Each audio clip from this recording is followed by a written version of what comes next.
Well, I don't know much about this little machine yet, but let me tell you what I do know. I did look up the serial number already, 836949. That means this is a 1937. It's an opposed twin. On the back, the serial number right here is completely different than the one on the flywheel. And this is kind of confusing, but all this is the serial number of the magneto, which is right behind this plate on the inside of the flywheel there. The little plug on top is not for oil or fuel or anything else. It's just to adjust the governor, you know, just the RPM of the motor. This is the fuel tank cap. It does not smell like fuel at all, so we'll get the light and the camera and take a look down inside that tank. Basically, the whole bottom here, the whole base of the motor is the fuel tank. And I'm sure there's some sort of a pickup tube inside there somewhere.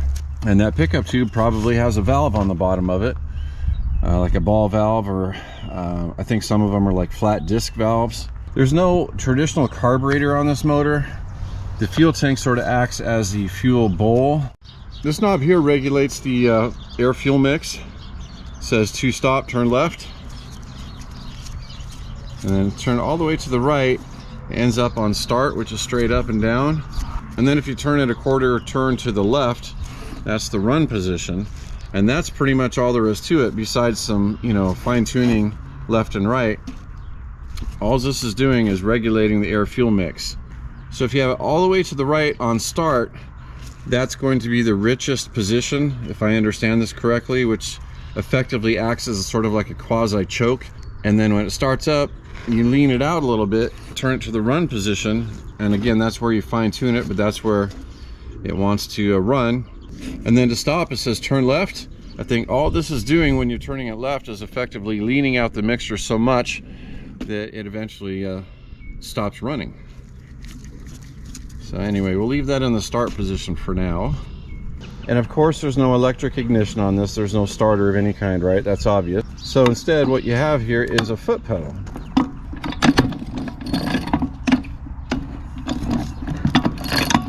The motor seems to be quite complete, except for the little muffler. And I actually ordered one off eBay. That should be here in a couple days. And another important thing to mention about this little engine is it's a 2-cycle. So you need to mix oil and the gas. So again, the magneto is behind the flywheel in there. That's where the coil and points are. And this is a Eisman magneto.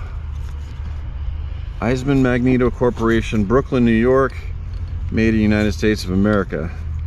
Exclusively for the Maytag company, Newton, Iowa. And this is obviously the pulley where you'd run the belt to the washing machine. So let's move on, go ahead and check for spark. And I'll also take the spark plugs out and we'll get a look inside the cylinders to see what they look like. And while the spark plugs are out, I'll also do the finger compression test just to see if we have any compression going on at all.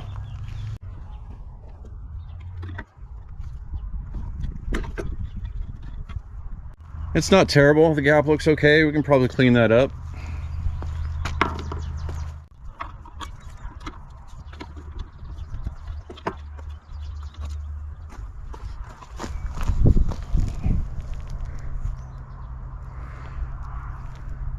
That looks about the same as the other one. I think that moisture that we're seeing is just a little condensation or something, but it's good I'm not seeing any rust.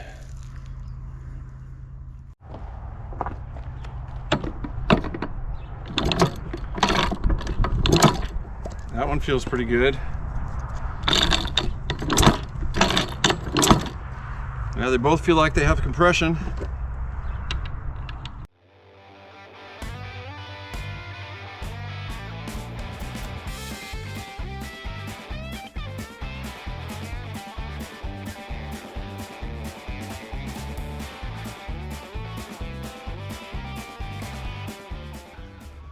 So it didn't look terrible in either of the cylinders, but you did see that white flaky substance. My guess is that that's probably aluminum corrosion. So if I stick this magnet in here, it should not stick to the piston, and it doesn't. Okay, so yeah, that's my guess. I think these pistons are probably made of aluminum, and that white flaky stuff is probably some aluminum corrosion. You know, aluminum doesn't rust like steel does. I think we can just move forward with the way it is. I'm going to squirt some Marvel in both sides, and we're going to rotate it around and get it all lubricated before we go any further, just to make sure we don't do any damage while we're investigating this here.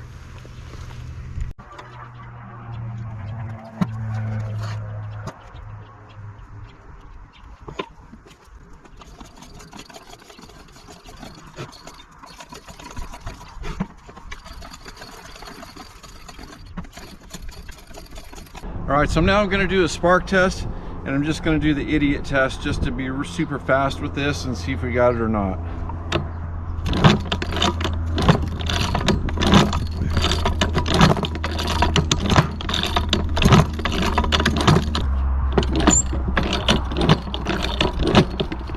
Well, there's some spark there. I think it's a little bit intermittent, and I think it's a little bit weak. Because the spark was weak and intermittent, we're going to go ahead and remove the flywheel and clean the points. Hopefully that's all we need to do.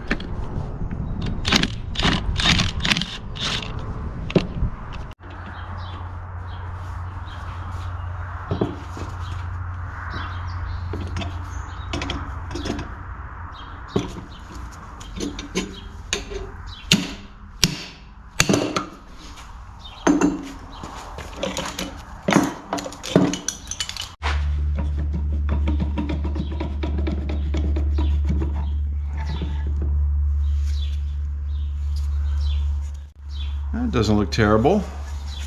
Pretty good, actually. Okay, what do we got here? Original coil, I wonder. That looks pretty old. All right, so we know that it was making spark. It was just a little bit weak and a little intermittent. So fingers crossed, it's just a points issue and it's not a coil issue, because I certainly don't have those parts on hand at the moment.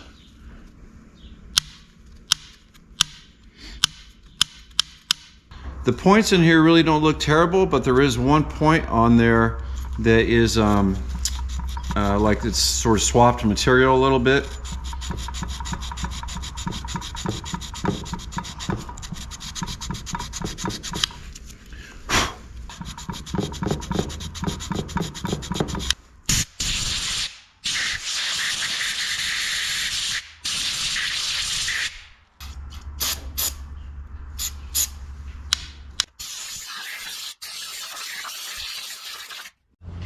There's a little bit of a burr on the end of this key, so I'm just going to take that off before we put it back together.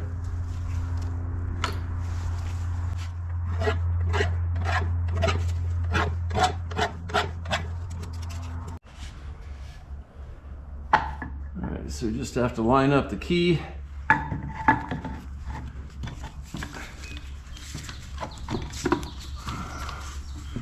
Like that.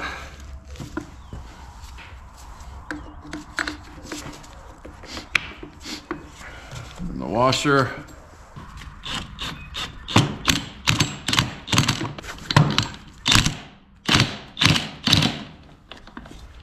All right, we're going to do that crude spark test one more time just to see if there's any improvement. Oh yeah. Oh yeah. All right, we've got spark to both plugs now. It feels much stronger and more consistent, so whatever we did seemed to help. You know, I started. So you see how this pedal is pretty loose side to side? Well, I figured out the reason for that. See right there?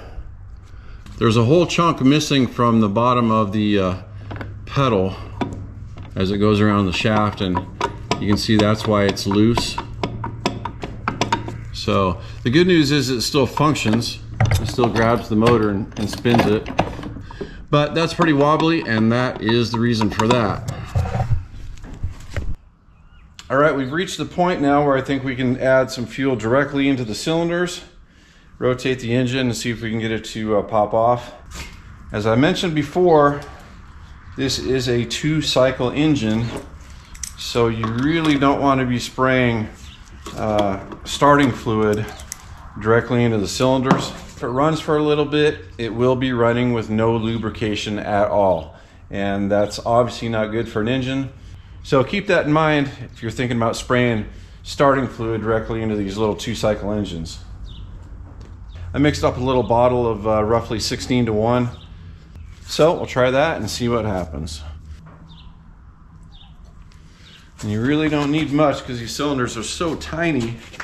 You could easily flood this thing out, which I probably just did.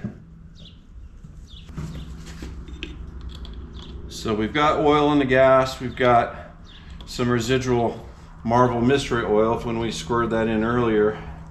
So we know the cylinders have got plenty of lubrication. As long as it's not overly flooded, it should start. I've got the fuel mix on start. Okay, first pop.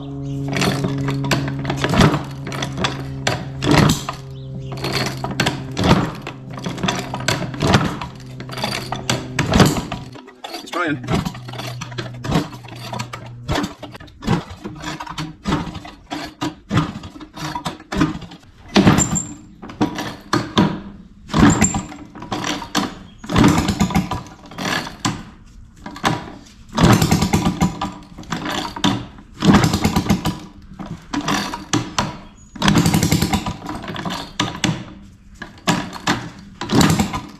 All right, so we know it's going to run. Just want to try this one more time to see if I can get it to run for a few seconds.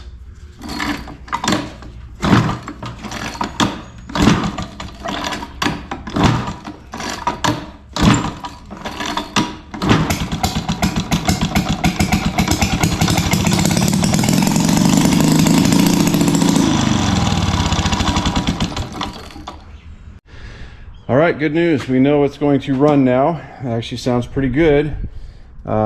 Remember, the muffler isn't on it yet. That should be coming in the mail today. Pickup tube in the fuel tank is the only unknown left at this point. I think we're just going to live on the edge, and I'm just going to introduce some fuel into the tank and see if we get lucky. That's the easiest thing to try first. A lot of times I like to.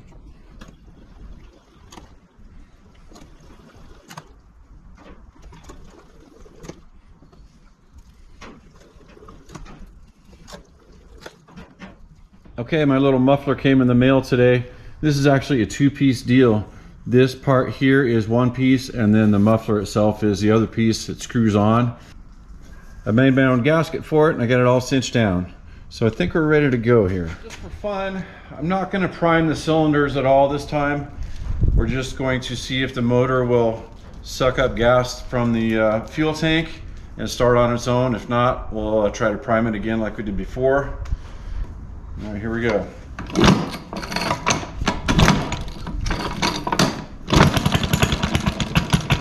Ooh, that's a really good sign.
Uh-oh. Why did it stop?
Well, that was a pretty good first run, I think. This whole assembly back here just rattles something fierce. So I'm gonna have to try to deal with that somehow. All right, good morning everybody. It's the next day. I just want to give this one more run just to make sure everything is good. And let's jump right in. I'm not gonna prime it at all. I have the air mix regulator on start. And let's see what happens here.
All right, very cool. It runs pretty well, seems like. I do like the sound of that little muffler there. This was probably its first run in a very long time. It is a little bit rattly, but it's not terrible when it's running. For anybody who's curious, the fuel tank seems to be about 1/2 gallon. I hesitate talking about oil too much because there's so many different opinions on it, but this is what I used in this engine today. It's Valvoline conventional multi-purpose 2-stroke. One of my favorite things to do is go to swap meets and garage sales and estate sales, and that's where I find some of my old junk. And that's where I found this. It was at a local swap meet. I've walked by these motors, you know, a half a dozen times in the past at various swap meets and such, but they're always priced too high. It seems like these guys are wanting like 250 bucks or more, and a lot of times that's even in unknown condition. But I saw this one at the swap meet. It was listed for 125, and I thought that was a fair price. I actually offered the guy 120 bucks just because that's what the change I had in my pocket. He took the 120. The muffler I think was about 25 bucks off of eBay, and plus 5 bucks for the oil. So we're in this motor about 150 bucks total. So for the investment of 150 bucks, it'll be a relatively cheap conversation piece to keep around the shop. I'm really not much into restoring items, but this might be a good one to restore because it's so small. It wouldn't take a lot of paint. It wouldn't take a lot of expense, I don't think. From my limited research, some of these are selling in pristine condition for I think around 500 bucks. So it might be worth it to restore this little machine. So yeah, I think I'll see if I can replace the foot pedal. And let me know what you guys think, if I should put a fresh paint job on this or not, or just leave it the way it is. I kind of like it just the way it is, but I think this would really clean up nicely. It's got some neat embossing there, and you can even still get the decals for it. You can put fresh decals on it, maybe even make a cart for it. Anyway, thanks guys for watching. Thanks for tuning in. We'll see you on the next video. Let's try a warm start, see if it'll start back up.